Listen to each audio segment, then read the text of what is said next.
Silloin minä itkin ensi kerran, kun äiti mun matkalle laittoi.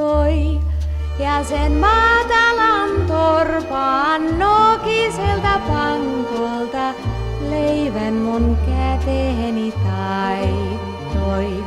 Ja sen matalan torpaan nokiselta pankolta leivän mun käteeni taittoi.